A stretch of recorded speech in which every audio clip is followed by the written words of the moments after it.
Mr. Fillmore, Mr. Lawrence, Miss Applewhite, and Miss Sherwood. Come to the stage, please. This is your 5-minute call. Well, we've got time for another song. Oh, come all ye faithful.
Mr. Lawrence, to the stage for audience warm-up. This is your 3-minute call.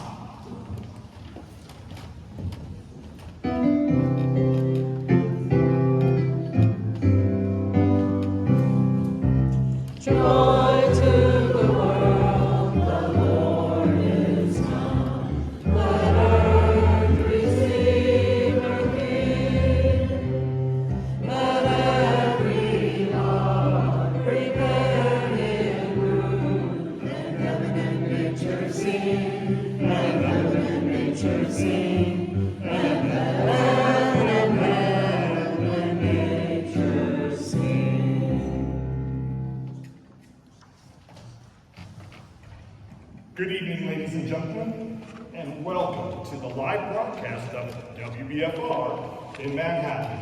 We have just a couple of minutes before we're live on air, which gives me just enough time to introduce the fine acting ensemble who will be performing tonight's play. You know him as Father Fagin in Satan is a Woman, heard each and every week on another network, and soon to be seen on RKO Pictures' The Mockingbird Murder Mysteries. Playing Ebenezer Scrooge in this evening's play, it is my thrill to introduce you to Mr. Freddie Fillmore.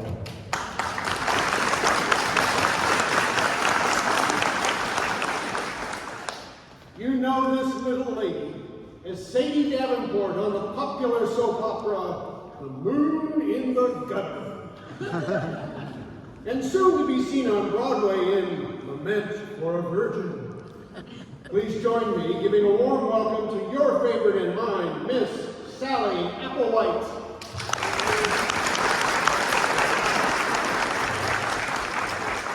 I am thrilled to be sharing the stage once more with one of my favorite funny men, star of Too Many Monkeys, and soon to be taking a dramatic turn in Monumental Pictures' Mother Was a Nazi,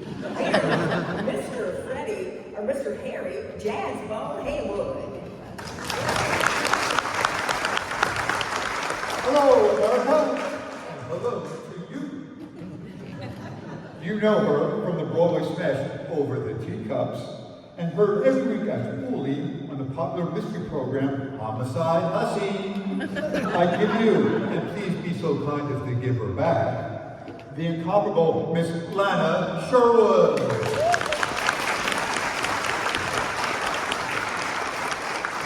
finally, a man who needs no introduction, starring each and every week as Detective Dickie Dickerson on Crime Does Not Pay, and host of WBFR's popular kiddie program, the Mr. Peanut and Petunia Pig Hour. Here's the always dashing Jake Lawrence.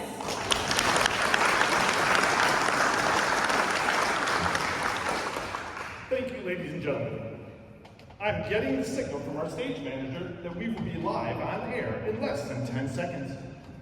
Please remember that this evening's play is being broadcast to you live coast to coast and our audience at home is counting on your reaction to aid in their listening pleasure. So feel free to laugh, cry, and applaud mightily as you enjoy the performance. We're on the air in 5, 4, 3, 2.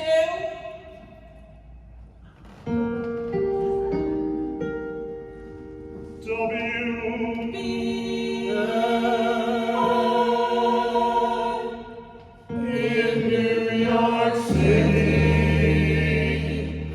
This is WBFR, Playhouse of the Air. Good evening, everyone, and this is Jake Lawrence, the host of this program. Each and every week, the WBFR Playhouse of the Air dedicates ourselves to bringing you, over the air, your favorite stories performed by the brightest stars of Broadway and Hollywood. And tonight is no exception, as we bring to you Charles Dickens' famous Yuletide ghost story, A Christmas Carol. Starring Freddie Fillmore as Ebenezer Scrooge. We take you now to London, 1843, as we raise the curtain on Act 1 of A Christmas Carol.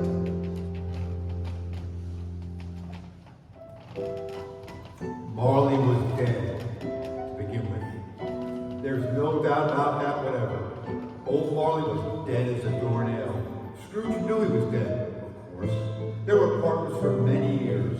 Scrooge was his sole executor, sole friend, and sole mourner. Scrooge never painted out old Marley's name. There it stood, years afterward, above the warehouse door at Scrooge and Marley's. What a tight-fisted hand at the grindstone was Scrooge, and the cold within him didn't thaw not 1 degree at Christmas. Once upon a time, on Christmas Eve, Scrooge sat busy in his counting house. He kept an eye on his clerk, Bob Cratchit, who was in his dismal little cell copying letters. It was only just before closing time when through the door came Scrooge's only nephew, Fred. Merry Christmas, Bob. And the same to you, Fred. And Merry Christmas to you, Uncle. God save you. Humbug. Christmas a humbug, Uncle? You don't mean that, I'm sure. I do. Merry Christmas indeed. What right have you to be merry? What reason have you to be merry? You're poor enough. Come then, what right have you to be dismal? What reason have you to be remorse? You're rich enough. Humbug. Don't be cross, Uncle. What else can I be when I live in such a world of fools as this? What's Christmas time to you? But a time for finding yourself a year older, but not an hour richer. If I could work my will, every imbecile who goes around about with Merry Christmas on his lips should be boiled in his own pudding and buried with a stake of holly through his heart. Uncle! Nephew, you keep Christmas in your own way, and let me keep it in mine. Keep it? But you don't keep it, Uncle. Leave me alone. Leave me alone, then. Much good it may do you. Much good it has ever done you. There are many things for which I have derived good, but not profited. Christmas among them. And I have always thought of Christmas as a kind, forgiving, charitable, and pleasant time. The only time I know of in the year when men and women open their hearts freely and think of people below them as fellow passengers to the grave. And though it has never put gold or silver in my pocket, I believe that it has done me good, and I say, God bless it. God bless it indeed. Let me hear another sound from you, Bob Cratchit, and you'll keep your Christmas by losing your station. And as for you, nephew, you're such a powerful speaker, I wonder why you don't go into Parliament. Don't be angry, Uncle. Come dine with us tomorrow. No. But why? Why did you marry against my wishes? Because I fell in love. Because you fell in love. Good afternoon. I want nothing from you. Why can't we be friends? Good afternoon. I'm sorry with all my heart to find you so stubborn, but I'll keep my Christmas humor to the last. So a Merry Christmas to you, Uncle. Good afternoon. And Happy New Year. Good afternoon. Merry Christmas to you and your family, Bob. The same to you, Fred. There's another fellow my clerk with 15 shillings a week and a wife and family talking about Merry Christmas. I'll retire to bed.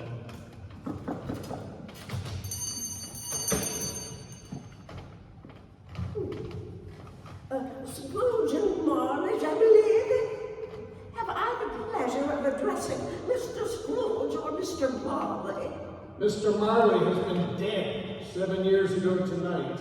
You have the pleasure of addressing Mr. Scrooge. Now, Mr. Scrooge, at this festive season of the year, it is more than usually desirable that we should make some slight provision for the poor and destitute who suffer greatly at the present time. Many thousands are in want of common necessities. Hundreds or thousands are in want of common comforts, sir. Are there no prisons? Oh, yes, there are plenty of prisons. And the union workhouses, are they still in operation? Oh, they are. Still, I wish I could say that they were not. The treadmill and the poor law are in full vigor then. Oh, both very busy, sir. I'm very glad to hear it. They scarcely furnish Christian cheer of mind or body. A few of us are endeavoring to raise a fund to buy the poor some meat and drink and means of warmth. What shall I put you down for? Nothing? Oh, you wish to remain anonymous. I wish to be left alone. Since you asked me what I wish, that is my answer. I don't make merry myself at Christmas, and I can't afford to make idle people merry. I help to support the establishments I have mentioned. They cost enough, and those who are badly off must go there. Well, many cannot go there, and many would rather die. If they would rather die, they had better do it and decrease the surplus population. It's enough for a man to understand his own business and not to interfere with other people's. Mine occupies me constantly. Good afternoon. Well, Show this woman the door, Cratchit. Yes, sir. This way, please. Would please me greatly if I might contribute tuppence to your charity. Cratchit! Coming, Mr. Scrooge. oh, you are a most generous soul, sir, which is more than I can say for your employer. Cratchit! Coming. Merry Christmas. And to you, sir.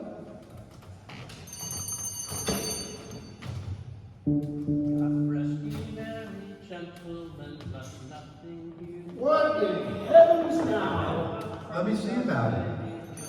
Born on Christmas Day to save us all from Satan's power when we were Humbug! Off with you, boy. Go and haunt somebody else. Mr. Scrooge, sir. What is it, Cratchit? It's near closing time, sir. I wanted to ask. You wanted to ask about taking off all day tomorrow, I suppose. It's quite convenient, sir. It's not convenient, and it's not fair. It is only once a year. A poor excuse for picking a man's pocket every 25th of December. But I suppose you must have the whole day. Be here all the earlier next morning. I will, sir. You can count on me. Good day. And to you, sir, a Merry Christmas. Humbug.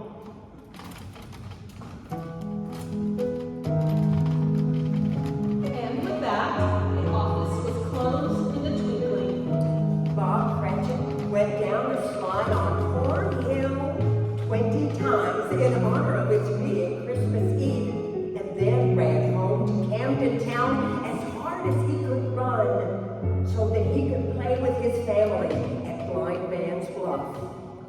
Scrooge took his melancholy dinner in his usual melancholy tavern, and having read all the newspapers and beguiled the rest of the evening with his banker's books, went home to bed.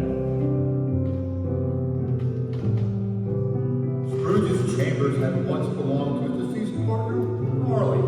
They were a gloomy suite of rooms where nobody lived but Scrooge. There was nothing at all particular about the knocker on the door. Scrooge had seen it there each and every day.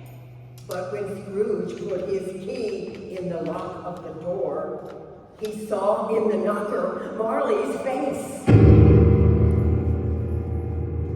Its livid color made it horrible. As Scrooge looked at this phenomenon, it became a knocker again. Startled, he walked in and closed the door with a bang. He sat before the fire to take his broom. Then came a clanking noise from deep down below, as if some person was dragging a heavy chain. And then the noise became louder, as if from the floor below. Then coming up the stairs, then straight towards the door. It's humbug still, I don't believe it. Then, without pause, through the door came the ghost of a man, covered in long chains wound about him, a chain of cash boxes, keys, padlocks, ledgers, heavy purses, bought in steel. Ebenezer Scrooge! Now, what do you want with me? Much. Who are you? Ask me who I was. Who were you then? You're particular for a shade. In life, I was your partner, Jacob Marley. Humbug. You don't believe in me? I do not. Why do you doubt your senses? Because a little thing affects them. A slight disorder of the stomach. You may be an undigested bit of beef, a crumb of cheese, a fragment of an underdone potato. There's more of gravy than of grave about you, whatever you are. Dreadful apparition. Why do you trouble me? Man of the worldly mind, do you believe in me or not? Well, I do. I must. But why do spirits walk the earth? And why do they come to me? It is required of every man that the spirit within him should walk abroad among his fellow men and travel far and wide. If that spirit goes forth in life, it is condemned to do so in death. It is doomed to wander through the world and witness what it cannot share, but might have shared on earth and returned to happiness. Why are you fettered with chains, Jacob? I wear the chains I forged in life. I made it link by link and yard by yard. Would you know the weight and length of the strong coil you bear yourself? It was a heavy, and as long as this 7 Christmas Eves ago, you have labored on it since. Speak comfort to me, Jacob. I have none to give. I cannot rest. I cannot stay. I cannot linger anywhere. In my life, my spirit never roved beyond the narrow limit of our money-changing hole, and weary journeys lie before me. You must have been very slow about it, Jacob. 7 years dead and traveling all the time. You might have got over a great quantity of ground in 7 years. Oh, captive, bound, double ironed, not to know that no space of regret can make amends for one's life's opportunities misused. But you were always a good man of business, Jacob. Business? Mankind was my business. The Commonwealth was my business. Charity and mercy, forbearance, benevolence were all my business. The dealing of my trade were but a drop of water in the comprehensive ocean of my business. And at this time in the rolling year, I suffer most. Hear me, my time is nearly gone. I will. But don't be hard upon me. Don't be flowery, Jacob, pray. I am here tonight to warn you. You have yet a chance and hope of escaping my fate, Ebenezer. You were always a good friend to me, thank you. You will be haunted by 3 spirits. Is that the chance and hope you mentioned, Jacob? It is. I think I'd rather not. Without their visits, you cannot hope to shun the path I tread. Expect the first when the bell tolls 1. Couldn't I take them all at once and have it over, Jacob? Look to see me no more, and look that, for your own sake, you remember what passed between us. Jacob! Jacob!